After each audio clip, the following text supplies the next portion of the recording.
इस वीडियो में हिंदी व्याकरण से 25 बहुत ही महत्वपूर्ण ऑब्जेक्टिव क्वेश्चन आंसर को डिस्कस करेंगे जो क्लास 7, 8, 9, 10 सभी के लिए महत्वपूर्ण होंगी। पहला प्रश्न है, स्पर्शी व्यंजनों की संख्या कितनी होती है? 25 होती है। इसको थोड़ा सा डिटेल में हम लोग समझते हैं। देखिए, वर्ण दो प्रकार की होती है, स्वर वर्ण और व्यंजन वर्ण। तो स्वर वर्ण की संख्या 11 होती है और व्यंजन वर्ण की संख्या 33 होती है। व्यंजन वर्ण 3 प्रकार का होता है, स्पर्श व्यंजन 25 गो और अंतस्थ व्यंजन 4 गो, उष्म व्यंजन 4 गो। ठीक है, तो स्पर्श व्यंजन कितना होता है? 25। तो स्पर्श व्यंजन की संख्या 25 होती है। ओ औ किस प्रकार के वर्ण हैं? ओ औ के उच्चारण कंठ और ओष्ठ से मिल करके होता है, इसलिए ओ औ कंठोष्ठ वर्ण है। योगरूढ़ कौन सा शब्द है? योगरूढ़ शब्द कौन सा है? योगरूढ़ शब्द लंबोदर है। देशज शब्द पोटली है। जातिवाचक संज्ञा नदी है।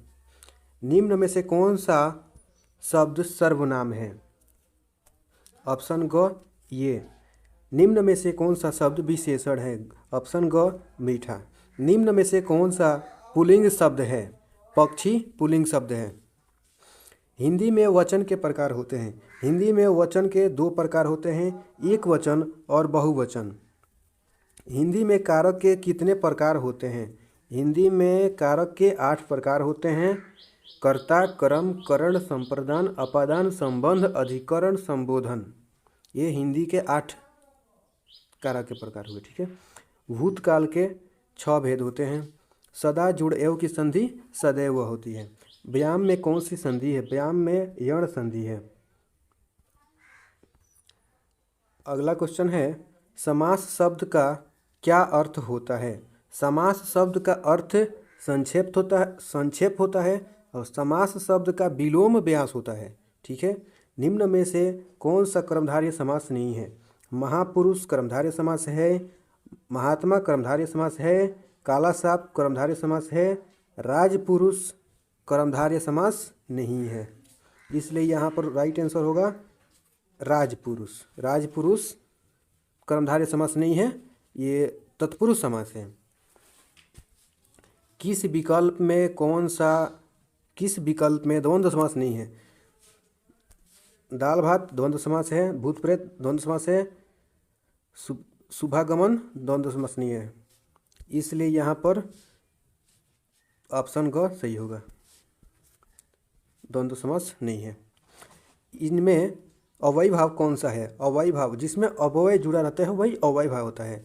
तो ऑप्शन ख यथाशक्ति अव्ययी समास है। प्रति उपसर्ग से कौन सा शब्द बना है? प्रति उपसर्ग से प्रत्यक्ष शब्द बना है। कृदंत प्रत्यय किन शब्दों के साथ जुड़ते हैं? कृदंत प्रत्यय क्रिया के साथ जुड़ते हैं। क्रिया के अंत में जो प्रत्यय जुड़ता है उसी को कृदंत प्रत्यय कहा जाता है। जो धातु या शब्द के अंत में जोड़ा जाता है उसे प्रत्यय कहा जाता है। रचना के आधार पर वाक्य के 3 प्रकार होते हैं। प्रशांत पुस्तक पढ़ता है, इस वाक्य में उद्देश्य कौन है? देखिए, वाक्य में जो कर्ता होता है ना वही उद्देश्य होता है, इसलिए प्रशांत उद्देश्य है। हाथ फैलाना मुहावरे का सही अर्थ कुछ मांगना होता है। मौखिक का विलोम लिखित। जो पढ़ा न जा सके इसके लिए एक शब्द अपठनीय। जो पढ़ा ना जा सके उसके लिए एक शब्द होता है अपठनीय। इस वीडियो में इतना ही।